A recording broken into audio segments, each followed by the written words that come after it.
they all do a great job, and they all came over with like their big personalities. So it was my intention never to like cookie cut them into like, this is how we do it here. Because people work with them because they like them personally. Right. All I tried to do with Black Oak was give them a little more kind of guardrails to say, keep your personality, do what you want, but we're just going to add these little things in, these little parts into it. Right. So, but you're also hiring them based on their personality that connects with fit.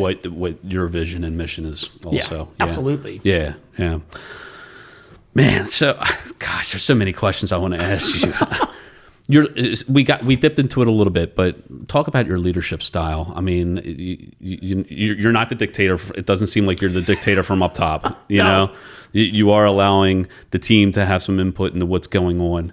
Is anything else that really stands out about you as a leader that maybe me as an agent I don't see, but maybe Michael or Tracy or any of them would see on a daily basis that they would say, hey, these are the good leadership qualities of Steve Sokolov?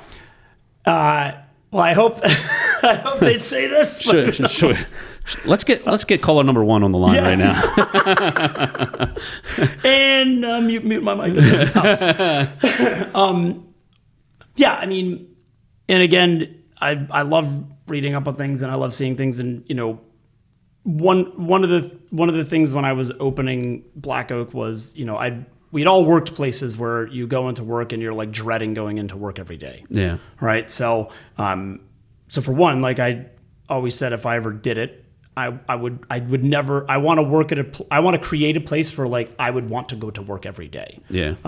So I think and hope I've done that. But one of the ways I think I've done that is by, I look at 2 different types of companies and leadership, and the culture is based off the leadership as well, but really it comes down to, you have fear-based leadership in companies and you have trust-based leadership in companies. Mm-hmm. So fear-based being, the bosses, iron fist standing over you, calling you out for every little thing you did wrong. He or she is taking the credit for when things go right, like big ego, big things like that. Yeah.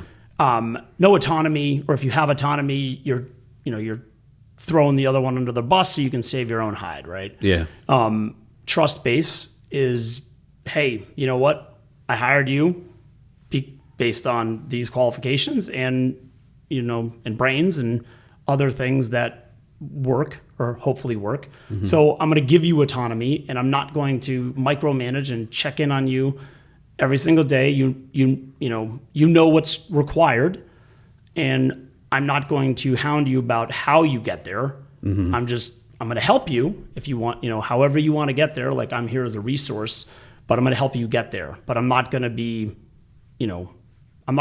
hovering over you the entire way. Mm. And I think that translates from my leadership style to them as being, hey, you know what? I'm in this company. I'm trusted.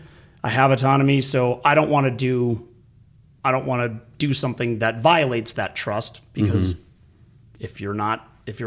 Trust is so easy to get, but it's the hardest thing to get back. Right. So once it's lost, it's gone. Right. Yeah. So I think that is, I would love that to be my legacy, so to speak, that, I wasn't, no one ever feared me, but they trust me, and I because I trust them. Yeah. So I think that's, the biggest part. So did you like this episode of the TMA Connection? Well, you might want to check this one out right here.